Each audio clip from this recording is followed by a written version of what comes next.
Chapter 22. Evidence. I spent the next night at Phoebe's house, but I could hardly sleep. Phoebe kept saying, "Hear that noise?" And she would jump up and peer out the window in case it was the lunatic returning for the rest of us. Once she saw Mrs. Cadaver in her garden with a flashlight. I must have fallen asleep after that, because I awoke to the sound of Phoebe crying in her sleep.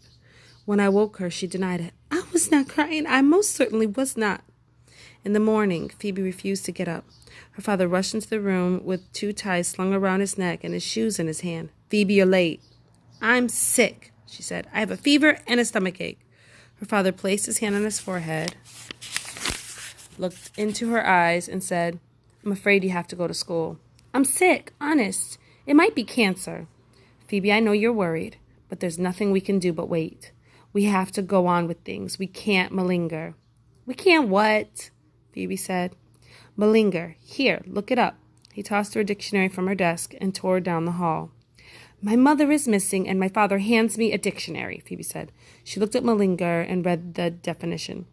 "To pretend to be ill in order to escape duty or work." She slammed the book short. "I am not malingering." Prudence was in a frenzy. "Where's my white blouse? Phoebe, have you seen? I could have sworn." She pulled things out of her closet and flung them onto the bed. Phoebe reluctantly got dressed, pulled a wrinkled blouse and skirt from the closet.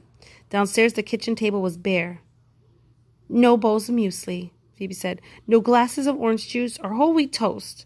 She touched a white sweater hanging on the back of the chair. "My mother's favorite white cardigan," she said. She snatched the sweater and waved it in front of her father. "Look at this. Would she leave this behind? Would she?"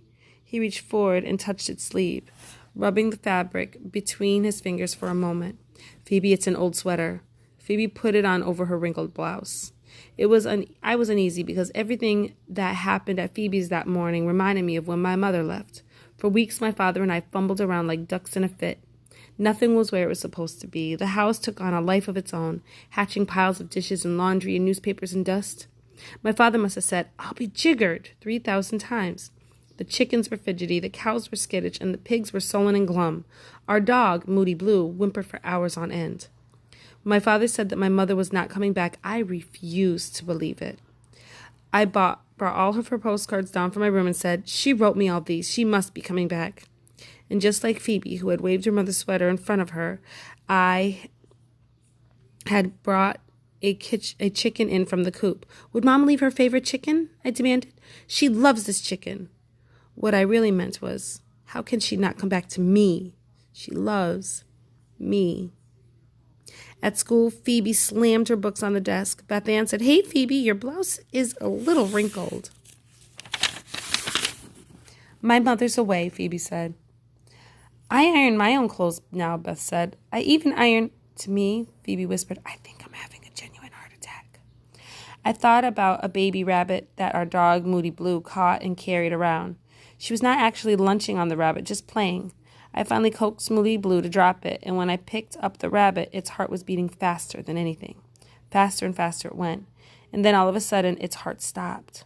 I took the rabbit to my mother. She said, "It's dead, Salamanca." "It can't be dead," I said. "It was alive just a minute ago." I wondered what would happen if all of a sudden Phoebe's heart beat itself like the rabbit's. She fell down and died right there at school. Her mother would not even know Phoebe was dead. After homeroom, Mary Lou said to Phoebe, "Did I hear you say your mother is away?" Christy and Megan gathered around. "Is your mother on a business trip?" Christy said. "My mother's always going to Paris on business trips. So where's your mother? On a business trip?" Phoebe nodded. "Where did she go?" Megan said. "Tokyo? Saudi Arabia?"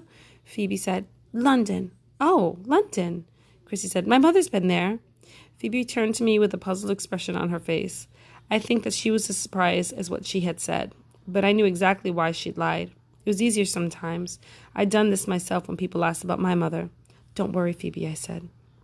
She snapped, "I'm not worried." I'd done that too. Whenever anyone tried to console me about my mother, I nearly chomped their heads off.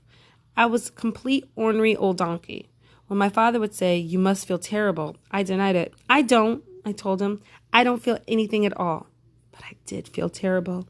I didn't want to wake in the morning, and I was afraid to go to sleep at night. By lunchtime, people were coming at Phoebe from all directions. "How long will your mother be in London?" Mary Lou asked. "Is she having tea with the Queen?" Tell her to go to Covenant Garden, Christy said. My mother just loves Convent Garden. It's Covent Garden, Cabbage Head, Mary Lou said.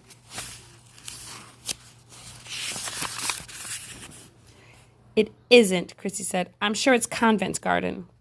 After school, we walked home with Ben and Mary Lou. Phoebe wouldn't say a word. What's the matter, Phoebe? Ben asked. Talk. Out of the blue, I said, everyone has his own agenda. Ben tripped over the curb, and Mary Lou gave me a peculiar look.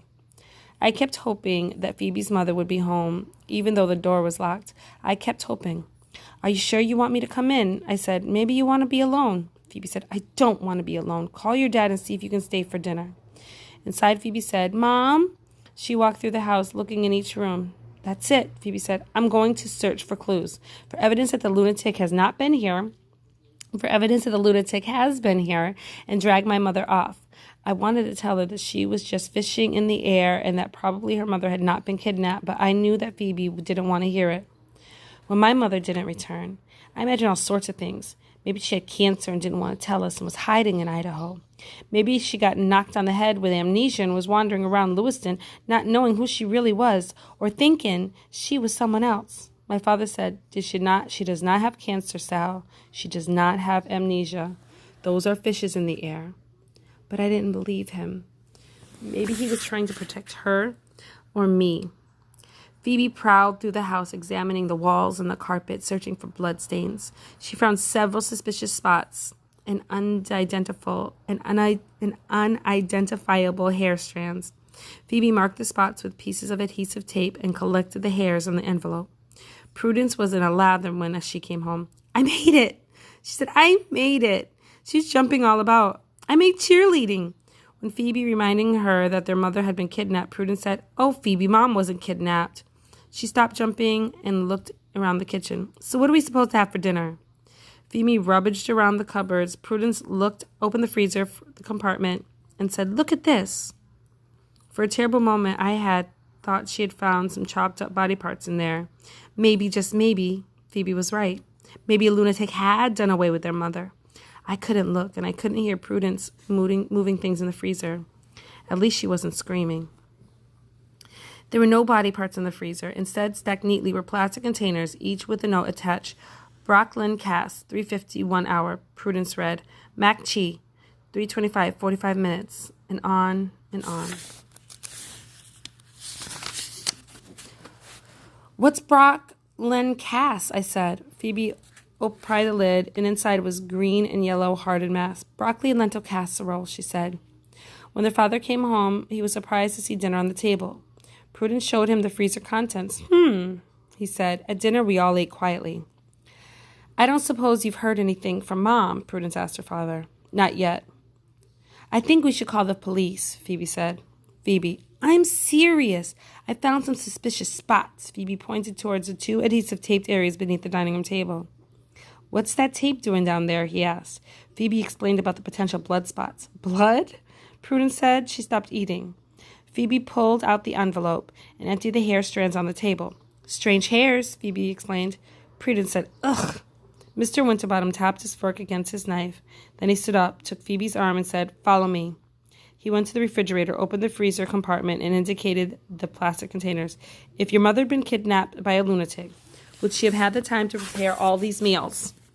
Would she have been able to say, Excuse me, Mr. Lunatic, while I prepare 10 or 20 meals for my family to eat while I'm kidnapped? You don't care. Phoebe said, Nobody cares. Everybody has their own idiot agenda. I left shortly after dinner.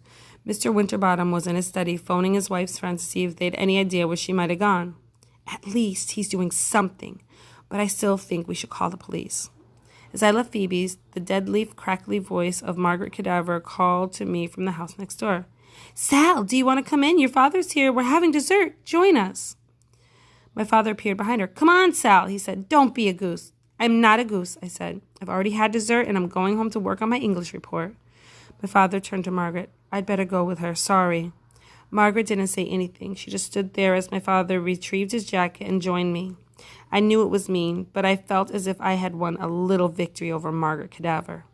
On the way home, when Dad asked if Phoebe's mother...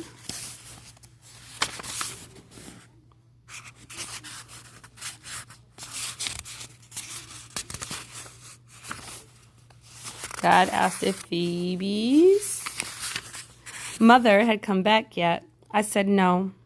Phoebe thinks a lunatic has carried her off. A lunatic, isn't that a bit far-fetched? That's what I thought at first, but you never know, do you? I mean, it could happen. There could actually be a lunatic who... Sal. I was going to explain about the nervous young man and the mysterious messages, but my father would call me a goose. Instead, I said, how do you know that someone, not exactly a lunatic, but just someone didn't make Mom go to Idaho? Maybe it was blackmail. Sal, your mother went because she wanted to go. We should have stopped her. A person isn't a bird. You can't cage a person. She shouldn't have gone. If she hadn't gone, Sal, I'm sure she intended to come back. We reached our house, but we didn't go in. We sat on the porch steps. Dad said, you can't predict. A person can't foresee. You never know. He looked away, and I felt miserable right along with him. I apologized for being ornery and for upsetting him. He put his arm around me, and we sat there together on the porch, two people being completely pitiful and lost.